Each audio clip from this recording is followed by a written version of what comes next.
Sal. Alausi is a small town in kind of central Ecuador. Yeah, Okay. yeah. It was really. You take a bus to get there. They kind of drop you off on the highway, and you just walk down the road into town. Very small. We stayed overnight there for a couple of days because we have a rule about making sure we stay long enough, and that was too long. Yeah, yeah. We stayed long enough. We did the Devil's Nose train ride. That's the reason we went there. Yeah. So, yeah, Alausi, Devil's Nose. I don't know what it is in Spanish. Nazir del Diablo. Yeah, Nazir del Diablo. Yeah, I something just looked like it that. up. Oh, okay, good. I don't speak Spanish. I'm Yeah. not fooling anyone. Yes. Yeah, we learned that in South America. I don't care if you have mild understanding in West Coast, you do not speak Spanish Yeah. in South America. So it was a super tiny little town. It was cute, but you could walk the whole town in a very short time. Oh, and afternoon we walked most of it. There was the train, which was like an old-timey train that had wooden seats, and okay, tell the story of the train because it just like takes you up to a point and back. Well, it winds around, and then if you look at the letter Y coming down from the top, it hits and stops, and then goes out the other track to another Y, and then stops. So it zigzags.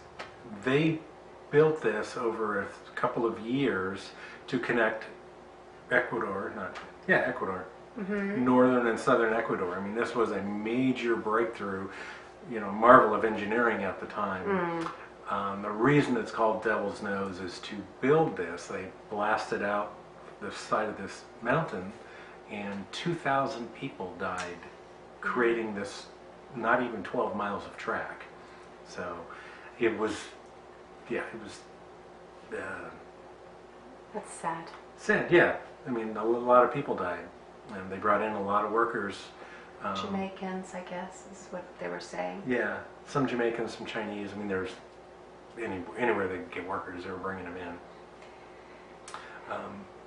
But they got it done, and the train now, goes across the country. I mean, the Andes, this was a significant drop. I mean, a couple of miles drop we rode 12 miles of it. So it was interesting to see. It was a nice train. Some of it was switchback. Some of it went along a canyon and then around the mountain, and then kind of down and then back straight again. So it was unique. I'll say that. I haven't been on a train that did that before. It was interesting. There was a museum at the end of the line. It was like halfway through, and they stop at the end of the line. You can get off and take photos and visit their gift shop. And there was like a craft market, I guess, and also there was a museum at the very top of the hill that you could learn about the railroad. And Right. it used to be people would sit on the top of that train too. So, which seems scary, honestly, because it was most of it was very steep cliff drop off on one side. Yeah, where they built that. I mean, that's how the workers died. You fall, and it's not the thousands of feet you think of, but Yeah. certainly far enough. Enough. Hundreds of feet for sure. And it was good. But they've now built the Pan American Highway. So part of the reason that the railroad was helping a lot of the people who lived at the end of the line in that community, because it was bringing in goods, or they could sell their products, or they had a thriving community. But with the new highway, that's gone away. Right. There's Well, no yeah, need. obviously. I mean, even trains today, they have a specific use, and they're very useful still, moving stuff across the country. But you didn't have the roads back in the early railroad days. There weren't even cars yet. So, this was done very early on. Trucks and cars were rare. So the railroads opened up, massive areas, and particularly commerce. You can get things from the coast up to, inland, Quito, and, even Cuenca and some other areas that, the train was very helpful for an economy at the time. We had Chinese food there, right? Yes, we did. Kind of odd. The story, like we needed ice. Yeah. For some And- medication that yeah. needed to be cold. There was we walked every restaurant, you know, Hielo, Hielo. Yellow. Hielo. No, and some lady, you know, had a half tray of ice. It's like, no, we need more than that. We ended up, there was a Chinese restaurant right next to the hotel we were staying in, and we asked them to put it in their refrigerator, and so they kept it cold for us. Yeah, we froze bottles And- of water, Right. and then we had ice that was already fully frozen, so we were able to switch it up. Yeah. And so we had dinner at the Chinese restaurant to thank them. Yeah. We over-ordered. Yeah, we always over-ordered. Well, they But gave it us was- too much food. Yeah, it was surprisingly good. I mean, was good, you yeah. know, we're in the middle of You don't expect Ecuador. that. I'm not sure what to expect, but I guess she was Chinese, he was Ecuadorian. Maybe. I don't remember. Okay. I think that was the case.